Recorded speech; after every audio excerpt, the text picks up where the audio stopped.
नमस्कार दोस्तों, स्वागत है आपका YouTube चैनल हिंदी भाषा कुंज में।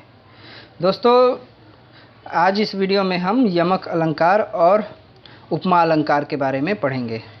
दोस्तों, कुछ दिन पहले मैंने वीडियो डाला था यही यमक और उपमा अलंकार पर। उसमें एक उदाहरण मैंने गलत दे दिया था यमक पर, तो इसलिए मैं ये वीडियो फिर से डाल रहा हूँ। आशा करता हूँ आप लोगों को ये काफ़ी मदद देगा।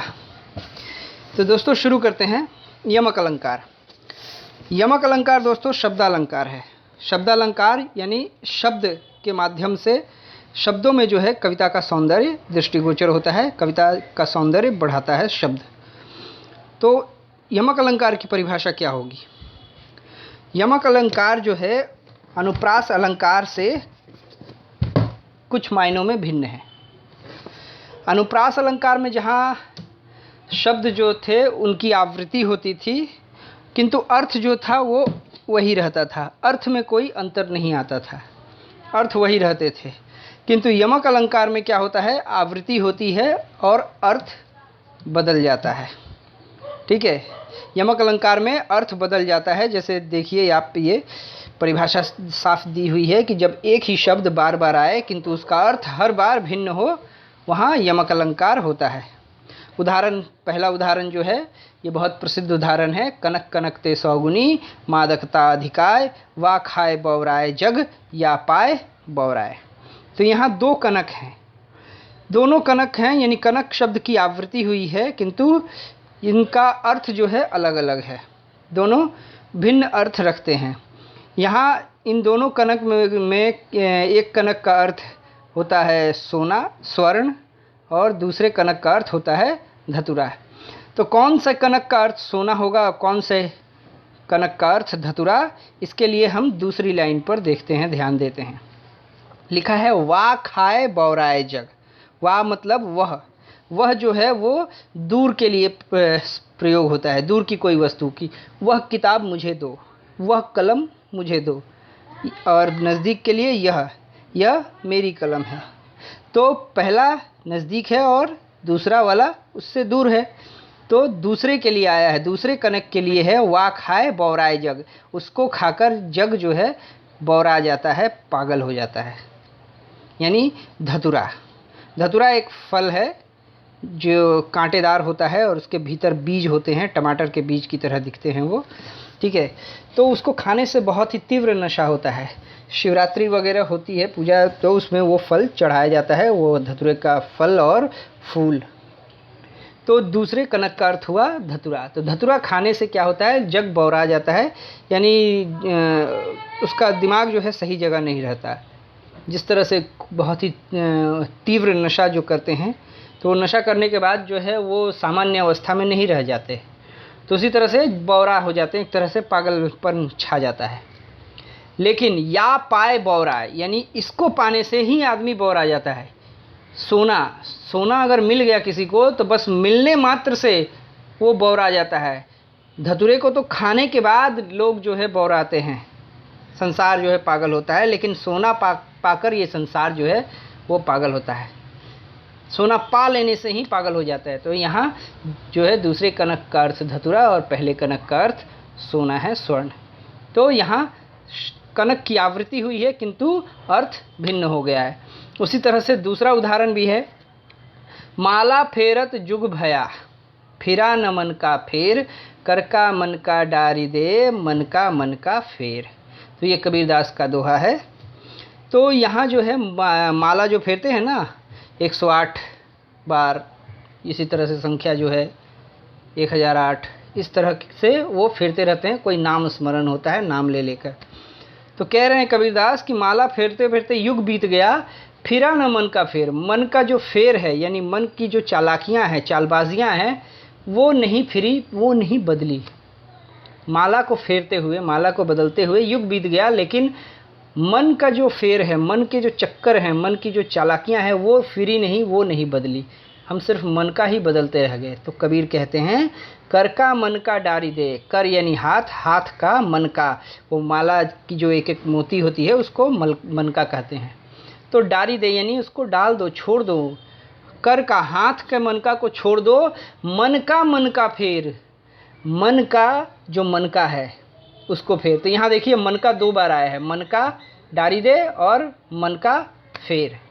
तो यहाँ भी मन का 2 बार आया है, मन का शब्द की आवृत्ति हुई है, लेकिन इनके अर्थ भिन्न हो जाते हैं।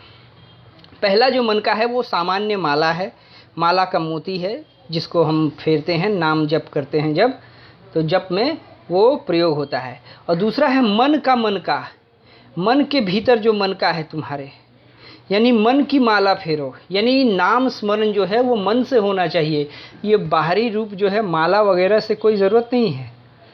आप लोगों ने देखा होगा कई बार, कुछ फिल्मों में भी दिखाया गया है इस तरह का, बहुत ही एकदम माने हास्यास्पद सीन है कि जो है माला फेर रहे हैं, राम राम राम जप रहे हैं, और उधर ही बोल रहे हैं कि अरे वो दूध वाला आया कि नहीं देखो तो, अरे सब्ज़ी लाई। तो इस तरह की चीज़ें चलती रहती हैं। माला फिर रहा है, राम राम जप रहे हैं और सांसारिक कामों में भी इस तरह से डूबे हुए हैं, यानी पूरी तरह से मन जो है वो एकाग्र नहीं है ईश्वर के स्मरण में। तो इसीलिए कबीर यहाँ कहते हैं मन का फेरो, वो स्मरण जो है वो मन को, मन के भीतर, मन के को, मन का जो मोती है उसको फेरो, उसको आगे बढ़ाओ, मन में बदलाव लाओ। ठीक है, तो यहाँ मनका का 2 अर्थ हुआ। ठीक है, मनका शब्द की आवृत्ति हुई किंतु 2 अर्थ हो गया। इसी से मिलता जुलता एक और अलंकार है दोस्तों, उसको श्लेष अलंकार कहते हैं। पिछली वीडियो में वही गलती हो गई थी, श्लेष अलंकार का उदाहरण मैंने दे दिया था। श्लेष और यमक में अंतर यही है कि यमक में जो है शब्द की आवृत्ति होती है और उसके अर्थ भिन्न भिन्न होते हैं, किंतु श्लेष इस बात में भिन्न हो जाता है कि श्लेष में जो है जो शब्द होते हैं वो एक ही शब्द जो है कई बार आता है और अलग अलग संदर्भ के कारण, रेफरेंसेस के कारण जो है अर्थ उसमें बदलता है। यमक में भी अर्थ परिवर्तन होता है, एक ही शब्द जो है एकाधिक बार आता है और अलग अलग अर्थ देता है, किंतु श्लेष में वो शब्द जो रहता है वो एक शब्द, वो अपने संदर्भों के कारण, रेफरेंसेस के कारण जो है उसमें अर्थ जो है भिन्न हो जाता है। तो ये डिफरेंस होता है यमक और श्लेष में। आइए अब दूसरे अलंकार की ओर बढ़ते हैं। अत्यंत महत्वपूर्ण अलंकार है उपमा अलंकार। ठीक है, तो उपमा अलंकार ये अर्थालंकार है। अर्थालंकार यानी जब काव्य का सौंदर्य जो है मात्र वर्णों या शब्दों में न हो बल्कि उसके अर्थ में हो। अर्थ में जब सौंदर्य की प्रतीति होती है तो उसका जो है रूप ही बदल जाता है, वो बहुत ही खूबसूरत हो जाती है, बहुत सुंदर हो जाती है, बहुत आकर्षक हो जाती है रचना। तो उपमा अलंकार ये अर्थालंकार है और इसकी परिभाषा क्या है। उपमा का सबसे पहले तो अर्थ समझ लेना होगा। उपमा यानी तुलना, कंपैरिजन, किसी के साथ हम कंपेयर करते हैं, when we compare somebody to something. तो किसी वस्तु के साथ, किसी व्यक्ति के साथ जो है हम जब तुलना करते हैं किसी और वस्तु या व्यक्ति की, तो वहाँ पर उपमा अलंकार का प्रयोग होता है। ठीक है, परिभाषा है जब किसी व्यक्ति या वस्तु की तुलना किसी दूसरे व्यक्ति या वस्तु से की जाए वहाँ उपमा अलंकार होता है। और उदाहरण के रूप में ये हम देखें, सागर सा गंभीर हृदय हो, गिरी सा ऊंचा हो जिसका मन। तो सागर सा गंभीर हृदय हो, यहाँ हृदय की तुलना सागर से की जा रही है कि नहीं, तो हृदय की तुलना सागर से हो रही है, तो यहाँ उपमा अलंकार का प्रयोग है। दूसरी जो पंक्ति है, गिरी सा ऊंचा हो जिसका मन, यहाँ भी मन की तुलना गिरी से की जा रही है। ठीक है, तो ये है उपमा अलंकार, जहाँ किसी चीज़ की तुलना किसी दूसरी चीज़ से, किसी व्यक्ति की तुलना दूसरी व्यक्ति से की जाए। ठीक है, तो ये उपमा अलंकार हुई। दोस्तों, उपमा अलंकार के लिए जो है कुछ वस्तुओं का जो है उसकी समानता होनी ज़रूरी है। जैसे कोई 2 वस्तु जिसकी हम तुलना कर रहे हैं और जिस चीज़ से तुलना कर रहे हैं, उन दोनों में गुण का, धर्म का, आकृति का या स्वभाव आदि जो चीज़ें हैं, इनमें समानता होना ज़रूरी है। इनमें से कोई भी एक समानता उसके भीतर होनी चाहिए उन दोनों चीज़ों के बीच में, ताकि हम तुलना करें। हम ऐसे ही तुलना नहीं कर दे सकते। आग की तुलना पानी से नहीं हो सकती, क्योंकि इन दोनों का स्वभाव, गुण वगैरह जो है एकदम भिन्न है, एक दूसरे से बिल्कुल भी मेल नहीं खाते। तो तुलना जो है समान गुण धर्म स्वभाव वाले आकृति वाली चीज़ों में होती है। ठीक है, तो ये जो है कुछ चीज़ें हैं जिनका होना ज़रूरी है उपमा अलंकार के प्रयोग के लिए। अब उपमा अलंकार के कई अंग हैं, इन अंगों को जानना बहुत ज़रूरी है, क्योंकि इन अंगों को जानने के बाद ही हम अच्छी तरह से उपमा अलंकार को समझ पाएंगे, उसको पहचान पाएंगे और उसका प्रयोग भी कर पाएंगे। तो ये 4 अंग होते हैं उपमा अलंकार के: उपमेय, उपमान, वाचक शब्द तथा साधारण धर्म। ठीक है, तो उपमेय, उपमान, वाचक शब्द और साधारण धर्म, ये 4 जो हैं अंग हैं, ये चारों अंग उपमा अलंकार में पाए जाते हैं। ठीक है, तो अब हम एक एक करके इनको जान लेते हैं। तो सबसे पहले जो जानने वाली चीज़ है वो है उपमेय। ये उपमेय क्या होता है? तो जिस वस्तु की तुलना किसी दूसरी वस्तु से होती है, कोई भी ऐसी चीज़ जिसका हम कंपैरिजन कर रहे हैं किसी दूसरी चीज़ से, तो जिसका हम कंपैरिजन कर रहे हैं उस वस्तु को हम कहते हैं उपमेय। ठीक है, और आप एक और देख लीजिए उपमान, इसके बाद मैं उदाहरण के साथ इसको स्पष्ट करूंगा। उपमान अब क्या है? तो उपमान है कि उपमेय की तुलना जिससे की जा रही है, यानी जिस चीज़ से हम तुलना करते हैं, हम जिस चीज़ से तुलना करते हैं वह कहलाता है उपमान। ठीक है, तो उपमेय क्या हुआ? उपमेय जिसकी तुलना हो रही है, उपमान जिस चीज़ से तुलना हो रही है। ठीक है, तो अब ये उदाहरण देखिए, ऊपर लिखा हुआ है वही पिछले स्लाइड वाला उदाहरण, सागर सा गंभीर हृदय हो, गिरी सा ऊंचा हो जिसका मन। तो यहाँ देखिए हृदय की तुलना सागर से हो रही है, तो हृदय की तुलना हो रही है। तुलना किसकी हो रही है? हृदय की। तो हृदय क्या है? उपमेय है। और किससे हो रही है? सागर से। तो सागर क्या हुआ? सागर हुआ उपमान। ठीक है, तो जिससे तुलना हो रही है वो है उपमान, और जिसकी तुलना हो रही है वो है उपमेय। ठीक है, अब आइए अगला देखते हैं वाचक शब्द। वाचक शब्द जो है, वाचक शब्द में लिया हुआ है कि जब उपमेय और उपमान में समानता दिखाई जाती है और तब जिस शब्द का प्रयोग किया जाता है उसे वाचक शब्द कहते हैं। तो उपमेय उपमान में समानता हम दिखाते हैं और उसके लिए एक विशेष शब्द का प्रयोग करते हैं जो उस समानता को प्रदर्शित करता है, उसको हमारे समक्ष प्रस्तुत करता है। उस शब्द को हम कहते हैं वाचक शब्द। जैसे सा, जैसे यहाँ देख रहे हैं ऊपर, सागर सा गंभीर हृदय हो, यहाँ पर। ठीक है, तो ये सा जो है ये क्या है? वाचक शब्द है। उसी तरह कहीं कहीं से भी हो सकता है, कहीं सी भी हो सकता है। इस तरह से जो है ये वाचक शब्द आते हैं, ये तुलना को बतलाते हैं, स्पष्ट करते हैं कि तुलना हो रही है, किसके साथ हो रही है। ये सा से सी जो लगते हैं ये बतलाते हैं कि किसके साथ तुलना हो रही है। तो जिसके साथ तुलना होती है ठीक उसके बाद ही उनका प्रयोग होता है वाचक शब्दों का। तो सागर से तुलना हो रही है इसलिए सागर के बाद आया है सा। ठीक है, तो ये हो गए वाचक शब्द। इसके बाद अंतिम है साधारण धर्म। अंतिम जो गुण है उसको कहते हैं हम साधारण धर्म। ये क्या है?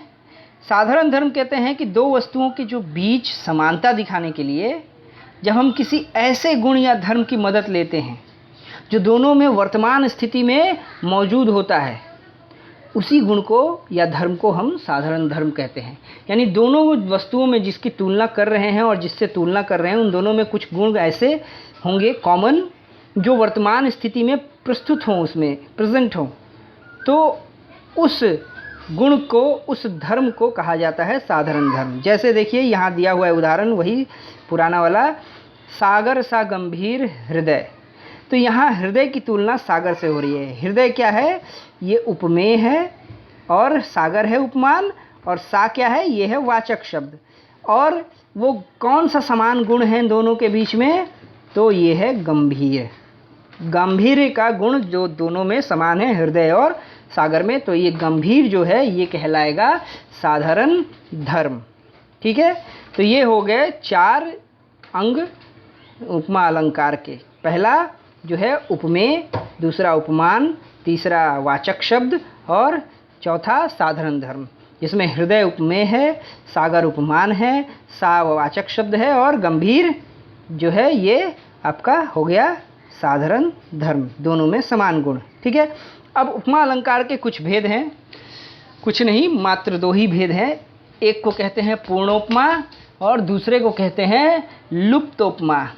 ठीक है, पूर्ण उपमा और लुप्त उपमा। तो ये क्या है देख लेते हैं चलिए। तो पूर्ण उपमा क्या है? तो जिस उपमा अलंकार में उसके उपमा अलंकार के चारों अंग उपस्थित रहते हैं उसे हम कहते हैं क्या? पूर्ण उपमा। चारों अंग यानी उपमेय, उपमान, वाचक शब्द और साधारण धर्म, ये चारों अंग उसमें उपस्थित रहने चाहिए, तब कहेंगे उसको हम पूर्ण उपमा। यानी वो पूर्ण है, वो चारों जो है अंगों को समाहित किए हुए है। जैसे पहला उदाहरण हम देख लेते हैं, नील गगन सा शांत हृदय था रो रहा। तो यहाँ जो है चारों अंग हैं कि नहीं हम देख लेते हैं, चलिए देखते हैं। तो नील गगन सा शांत हृदय था रो रहा, तो हृदय जो है ये है उपमेय, क्योंकि हृदय की तुलना हो रही है, किससे हो रही है? तो नील गगन से। तो नील गगन क्या होगा? ये होगा आपका उपमान। और इनके बीच में समानता जो है दिखाने के लिए जो प्रयोग किया गया है शब्द वो है सा, यानी ये सा क्या है? वाचक शब्द। और दोनों में समान गुण क्या है?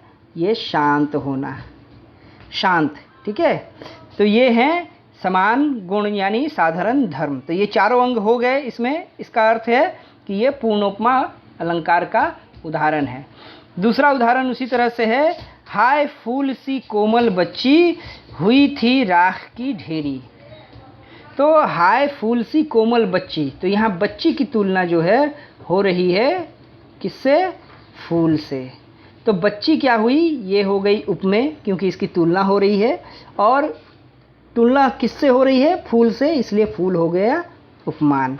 और दोनों में समानता दिखाने वाला शब्द जो है वाचक शब्द वो है सी। ठीक है, इसके बाद दोनों में समान गुण क्या है? कोमलता का। बच्चे जो हैं कोमल होते हैं फूल से, फूल से अक्सर उनकी उपमा दी जाती है। तो कोमल जो है ये साधारण धर्म हो गया। तो ये चारों रूप देखने को मिल गए, चारों अंग उपमा अलंकार के, इसलिए ये क्या है? पूर्ण उपमा का उदाहरण है। ठीक है, अगला है लुप्त उपमा। लुप्त उपमा क्या है? कि जिस उपमा अलंकार में उसका कोई एक या एक से अधिक अंग जो है वो लुप्त हो, यानी चारों अंगों में से कोई एक अंग भी अगर लुप्त रहता है तो वो पूर्ण उपमा नहीं होगी, वो लुप्त उपमा होगी। यानी उसमें उपमा अलंकार का कोई अंग जो है वो मिसिंग है, वो लुप्त है, अनुपस्थित है। ठीक है, एक या फिर एक से अधिक भी हो सकता है। जैसे उदाहरण देखते हैं हम, मन सी अतिशय चंचल। मन सी अतिशय चंचल, मन की तरह वो अतिशय यानी बहुत चंचल है। तो यहाँ कौन चंचल है ये नहीं बताया गया है। यहाँ मन जो है ये, माफ़ कीजिएगा, मन जो है ये उपमेय है। और सी क्या है? सी जो है ये आपका हो गया वाचक शब्द। ठीक है, और अतिशय चंचल, ये चंचल जो है ये हो गया आपका साधारण धर्म, चंचलता। लेकिन उपमेय कहाँ है? किसकी तुलना हो रही है मन से? मन की तुलना किससे की जा रही है? वो तो अनुपस्थित है, यानी लुप्त है। तो इसीलिए यहाँ लुप्त उपमा अलंकार है, यहाँ उपमेय मिसिंग है। उसी तरह दूसरा जो उदाहरण है, दूसरा उदाहरण शेर सा साहसी। शेर सा साहसी, तो शेर सा साहसी है कौन? यहाँ भी उपमेय मिसिंग है। शेर जो है ये उपमान है, शेर से तुलना हो रही है, लेकिन हो रही है किसकी भाई? तो नहीं पता, यानी उपमान मिसिंग है यहाँ। और सा जो है ये वाचक शब्द है, और साहस होना, साहस जो है ये साधारण धर्म है, साधारण गुण है। तो यहाँ भी उपमान जो है मिसिंग है, इसलिए ये लुप्त उपमा का उदाहरण है। तो दोस्तों ये रहा उपमा अलंकार, और उसके चार अंग को हमने देखा, समझा, और उपमा अलंकार के दो भेद, पूर्ण उपमा और लुप्त उपमा को हमने जाना। आशा करता हूँ ये वीडियो आपको पसंद आया होगा। अगर पसंद आए तो लाइक कीजिए, शेयर कीजिए, और दूसरे लोगों को भी जो है ताकि मिले, वो भी अपनी तैयारी कर पाएँ। आशा करता हूँ ये वीडियो आपके लिए उपयोगी होगा। मिलते हैं अगले वीडियो में किसी और टॉपिक के साथ। धन्यवाद।